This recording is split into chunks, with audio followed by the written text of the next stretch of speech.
Good evening, everybody. I'm making myself a cup of coffee so that we can have a little talk about studying for the exams.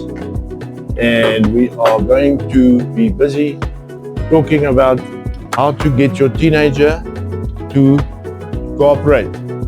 It's a difficult time because teenagers are not built for studying. They don't like studying. They don't want to study. They don't feel like studying. And their hormones, they're not hormones, they're demones, I think, are interfering with them. And they say youth is wasted on the young. It's probably true, because if you are 20 or 30, then studying becomes effortless when you are focused and you find out what you want to study. I did my honors degree in 2015, and it was beautiful. I loved it. I loved every minute of it, and I did 2-year course in one, and I switched my TV completely off that year. I didn't even turn it on, and I sat at my desk and I finished my degree, and I did it. I got a cum laude honors degree in educational management, and it's not to brag, but to say it's possible to study. If you're older, it's easier to study, actually. And if you are a teenager, it's very difficult, because now you don't feel like it. You have mood swings. You don't feel like doing what your parents are telling you. You want to be on your phone. You want to be playing games. You want to be relaxing. You want to be chatting with your friends. You want to be socializing. But unfortunately for you, the school system has been set up in such a way that we have to. So what can we do? You have to follow the system.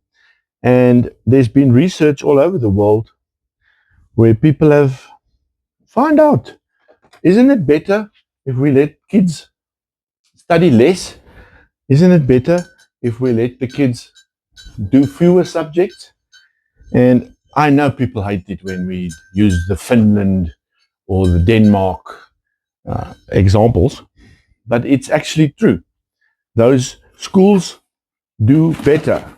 And it's not only because they have a more homogeneous society where everybody is getting free schooling and where everybody is allowed to study what they want to. It's because they have very little homework, and the kids spend their time building projects, and they are in the studio making music, and they are doing art and doing sculpture. If you go to the cafeterias, they have a really long break. By the way, my name is Lourens, Breytenbach. This is the big coffee. You need the big coffee. Cheers. I've had a long day at school, but we're going to talk about studying today. Now, in the previous episode, I'm really sorry. This evening, I'm dressed for comfort and not for style. So, forgive me.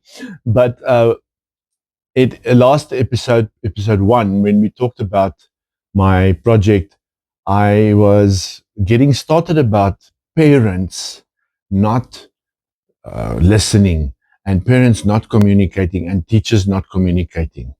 And the fact that parents sometimes take a good cause, will come from good intentions, and then they walk into a wall. So if you get my book, this is called The Successful Student's Guide to the Galaxy. And it's for navigating the academic universe with confidence and purpose. And it says, featuring 2 complete guidebooks, Don't Panic and Back on Earth. And if you look at this book, it's available on Amazon. You can also buy it on my website. I'll put the links in the description for you. I think it's now down to $2 for the ebook. Something ridiculous. If you buy it online, I throw in a free course that is a beautiful experience for learning how to learn. It teaches you all kinds of tricks how to use the Feynman technique, how to use the Pomodoro technique, what is the Eisenhower matrix, how does it work when it comes to active recall. And students, if you don't know what that is, parents, then this is the book to find out. It takes you through all kinds of exercises. It discusses the actual different moods that teenagers go through. It explains why they are anxious and how anxiety absolutely destroys their academic performance. A child that's anxious cannot learn. We talked about it last time. But tonight I'm also going to read from chapter 3 for you, and we're going to probably get to chapter 4 as well. But it is all about how the learners have to be in the right mindset. Can I kick off with just a bit from page 44 here? It's 230 pages. And the chapter's name is actually all about the 3 conditions for effective learning. Calm before competence, why stability comes first. And let me just read the first few paragraphs for you, and then we'll get into a bit of tips and tricks, because before the end of this video, you're going to have at least 10 or 20 really strong strategies that you can go back to your house with, and that you can sit your teenager down and say, okay, this is what Mr. Breytenbach said, or this is what Lourens said. He's got 30 years teaching experience. Let's listen to him. And I've really done a lot of research. I don't know all the tricks and tips, but I've been on a steep learning curve. I've been using artificial intelligence, and I've been using the paid versions of Perplexity, Claude, ChatGPT, Grok's AI is Super Grok. You will not believe what that tool is capable of. But you give it a topic and you say, go and look for the best information that you can find. I need scientific research. I need popular opinion. I want to see what the videos that have the most views have to say. And I want to know what the experts that get the best feedback have to say. And they all say the same stuff. Teachers complain about the same things. Parents complain about the same things. Learners complain about the same things. And I've made it my mission now. This is the first book. There will be 2 more, at least in this series, the Galaxy series. I discussed last time. I showed you the Hitchhiker's Guide to the Galaxy. And it's not about space, okay? It's about studying, and it's about learning. So let me get into chapter 3 here, because it's really important, I think, for our learners, especially our teenagers now that are busy with grade 10, 11, 12, to know these things. Right, let me go to that page. Where was I? Calm before competence, why stability comes first. There's a powerful misconception in education that calm is a luxury, something you earn after work is done. For many learners, calm feels undeserved, even suspicious. If you are not stressed, you must not be working hard enough. If you are relaxed, you must be falling behind. The belief quietly poisons learning. It is, in reality, calm is not the reward for competence. Calm is the starting condition for it. And then we go into the aircraft analogy. And I will throw in the actual slideshow that Notebook LM made. It's a beautiful 12-slide slideshow pitch deck that you can see right on the front of my website. You go to lourensbreytenbach.com, you scroll down to the bottom. It's a beautiful full-page slideshow that has the aircraft analogy. Now, what on earth is the aircraft? What does flying an aircraft have to do with studying? Cheers. Let me tell you. Think of learning like landing an aircraft in bad weather. You don't increase speed and hope for the best. You slow down, stabilize the plane, and regain control of the instruments. Only once you are steady can you descend safely. You see? So you have to slow down.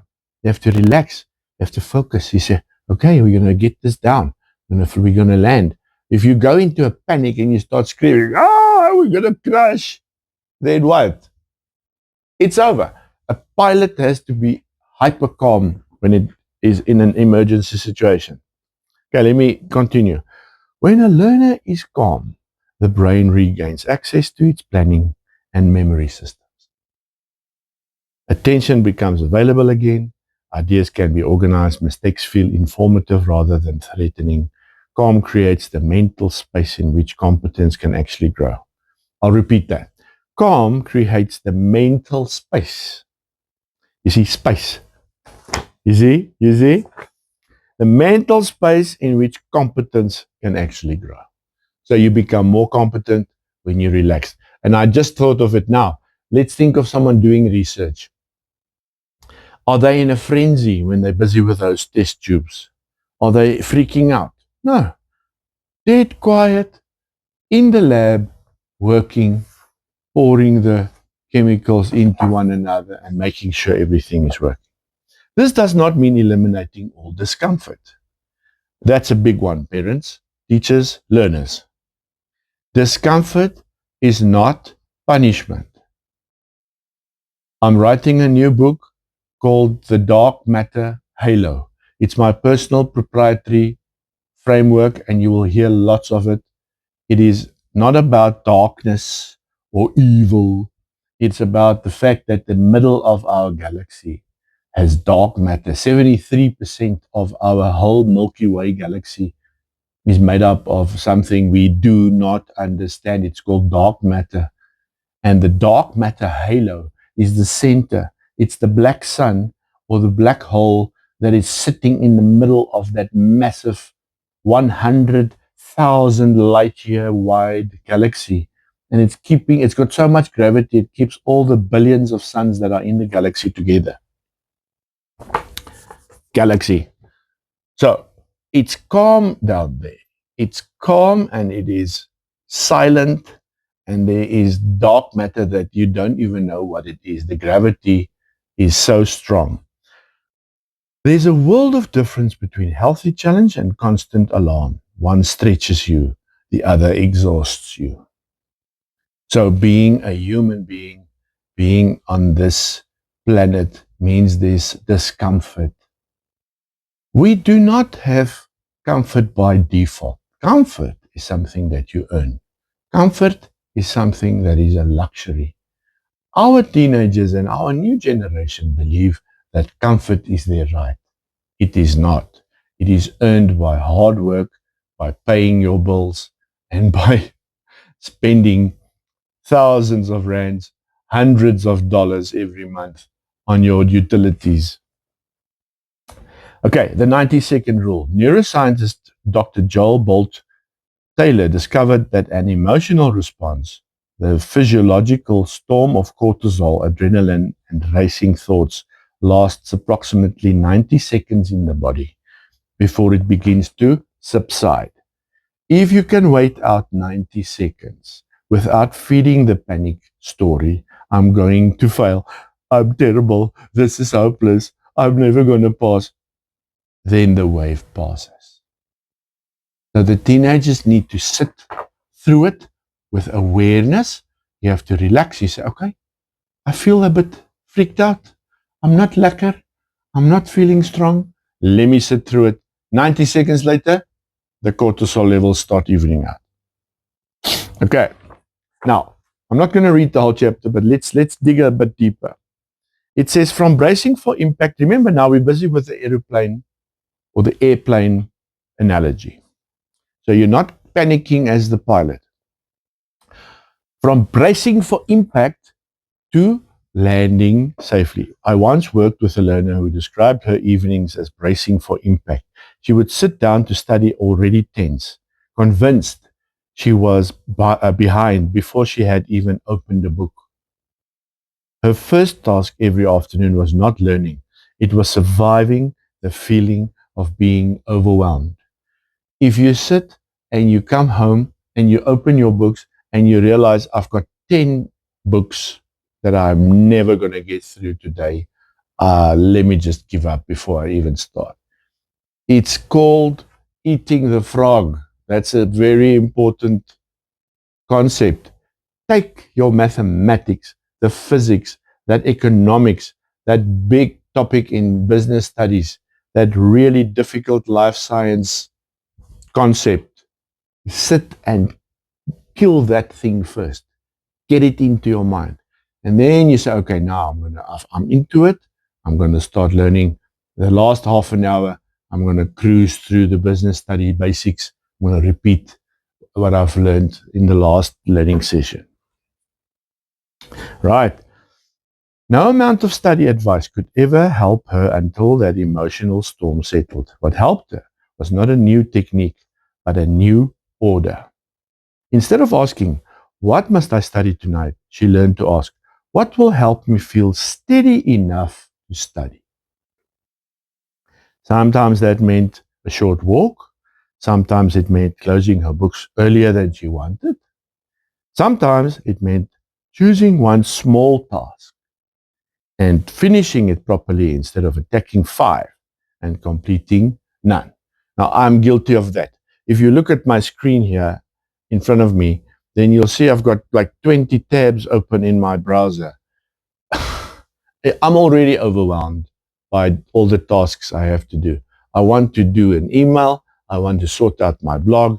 I want to build a new freebie for you guys to download in my description. I want to grab your email address so that I can send you a newsletter every month. I want to do all these things, get everything in place, but I've opened up too many windows. So we as teachers, adults do the same. We get overwhelmed and then we freeze. Then you go, oh my goodness, I'm never going to get anything done. I might as well give up. The trick is obviously parents, teachers, learners. Let's do one thing.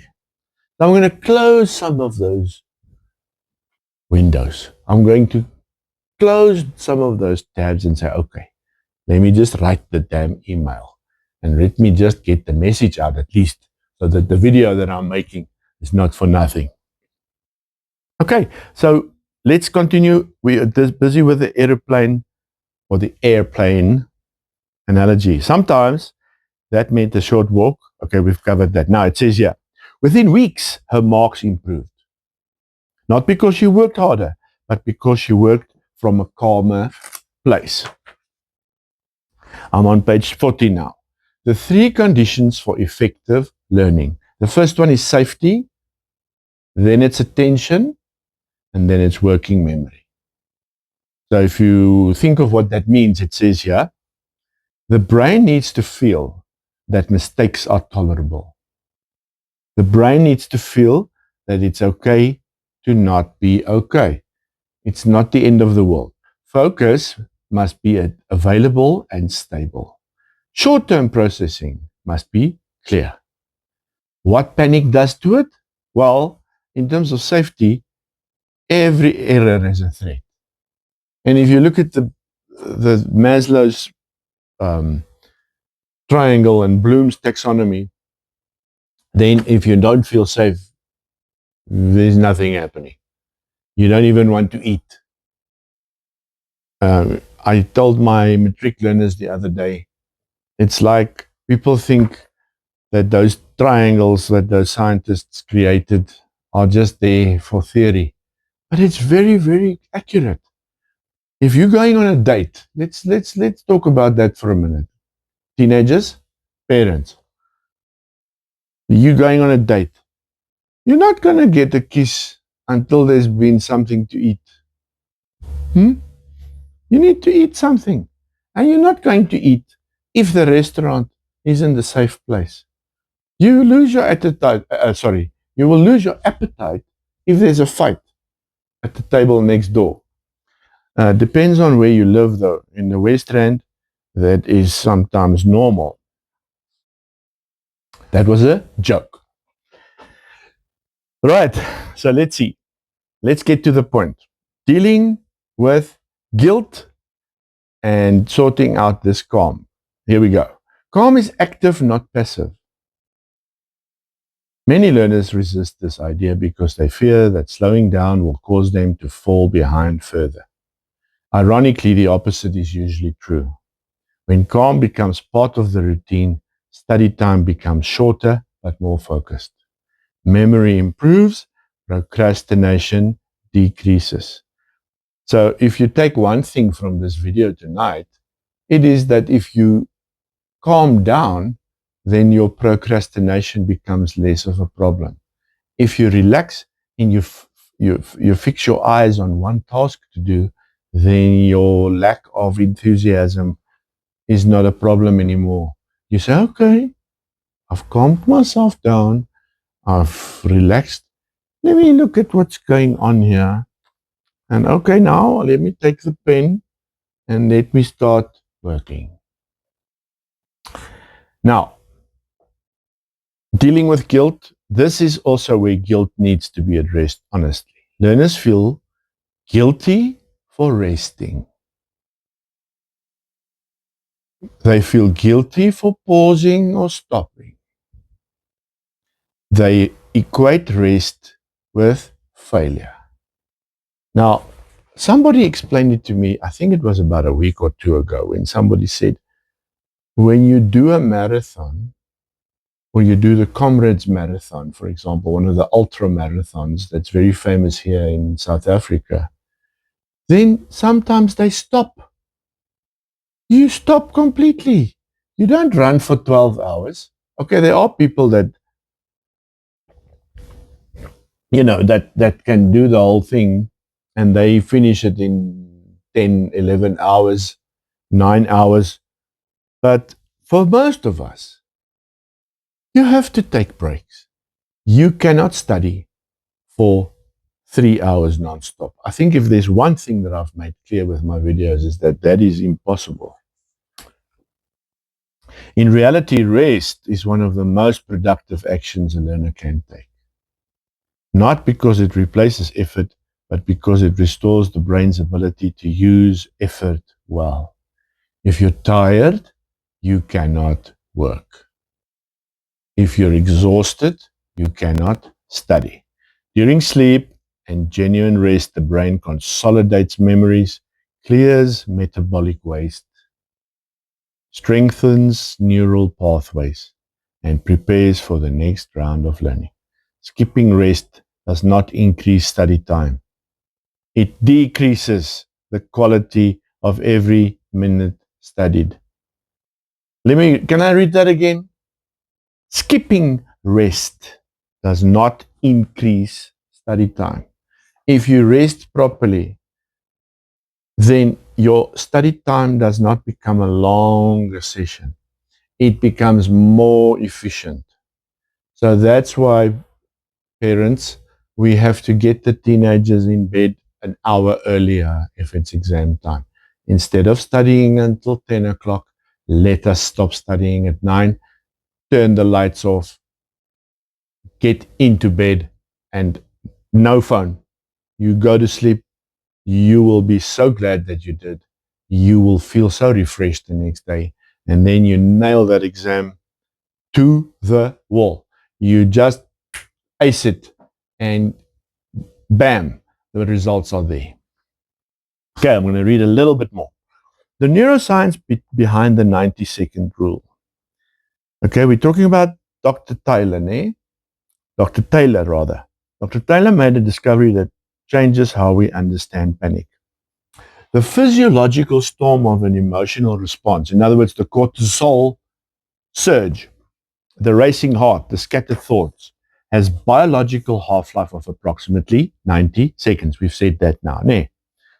From the moment the brain perceives a threat, stress chemicals surge, circulate through the body and begin to dissipate. And then he continues to discuss how that 90-second feeling needs to go. And then it starts going down. So if you're panicking, wait 90 seconds. Understanding this changes everything. The next time panic rises, you do not need to solve the problem immediately. So sit with it.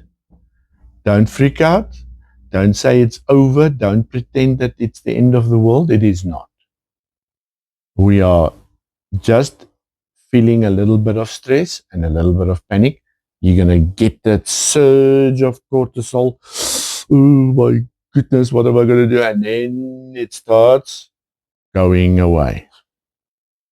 Let the wave pass. Then think. And then you land that plane calmly, slowly, and it evens out the trip. And then you land it and you can study.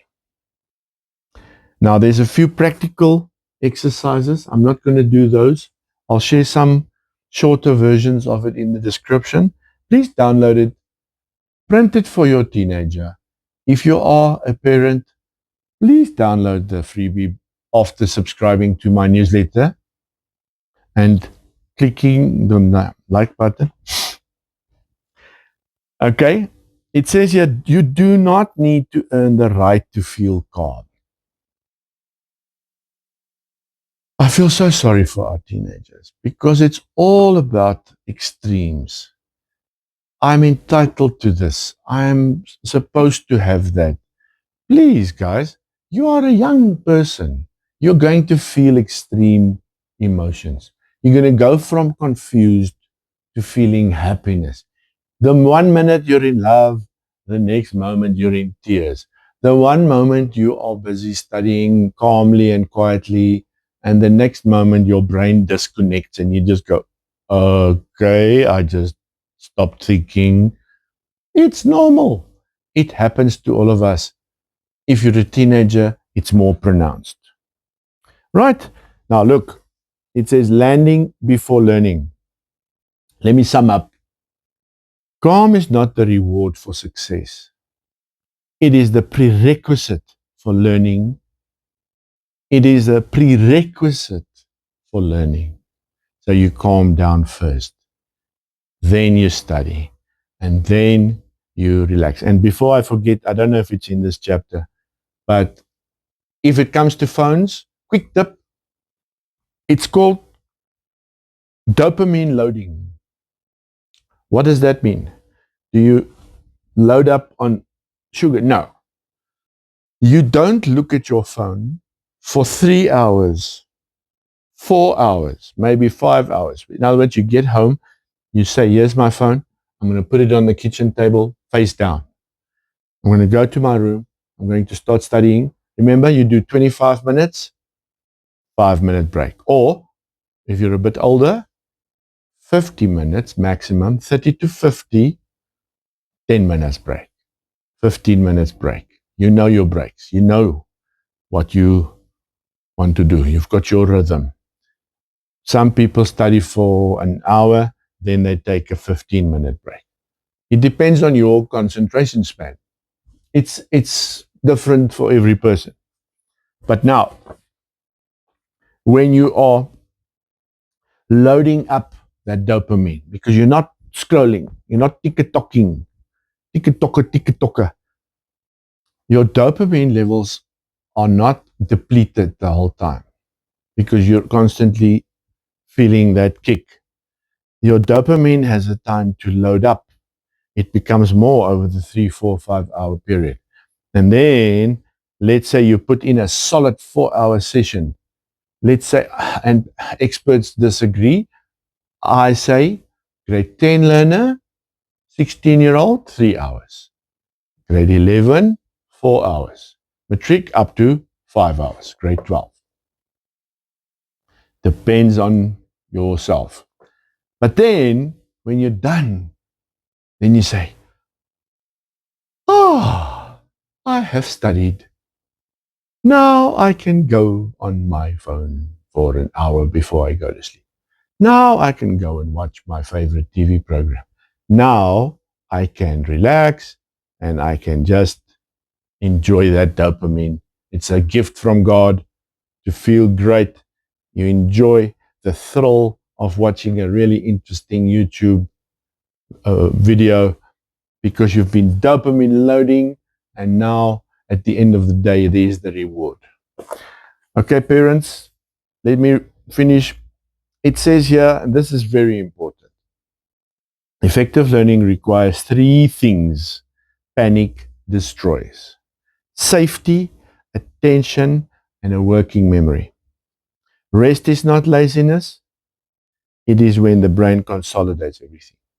Rest is not laziness. Having a quick power nap is not procrastinating. What will help me feel steady enough to study? If you need to take a quick nap and just take a short breather for 10 minutes, and then you go and sit and you study, you are going to be so glad you did. Calm is active preparation, not passive waiting. I want to really encourage you guys to go and look. Now, you see, there's the companion elements. The companion elements are short little tidbits, blast from the past. I'll read you this one. In medieval monasteries, learning was built around rhythm, quiet, and repetition. Monks believed that understanding could not be forced. It had to grow in stillness. Their schedules deliberately alternated work, reflection, and rest. Long before neuroscience existed, they understood something we are only rediscovering now. And calm minds learn deeply. A calm mind learns deeply. And then here's a case study. It says a learner studies with their phone nearby. Music playing, earpods, multiple tabs open on the screen. They feel busy but never settled. Anxiety lingers. Role play an alternative. The same learner studies for a shorter time in a quieter space. Fewer distractions. Phone is not with them. And then they reach that clear endpoint. They see some real results. They get into the work. They figure out a difficult concept, and they can start using active recall and all the other techniques. I think I'll stop there. That was chapter 3. Just very briefly, there's a lot more. There's 5 or 6 pages. There's the teacher's corner. There's a summary of what we've learned. There's a special little block for educators that gives you some insight how you can take it to your classroom. And then there's quite a bit more. But every page is packed with more advice. Go and have a look at the free pages on the website, lourensbreytenbach.com. And I will see you in the next video when we will have a look at chapter 4 and we'll dig into more tricks. And thank you for watching this video. Don't forget, freebie download, lots of tips and action steps you can take to improve the learning during the exam time. Have a lovely evening. Stay cool.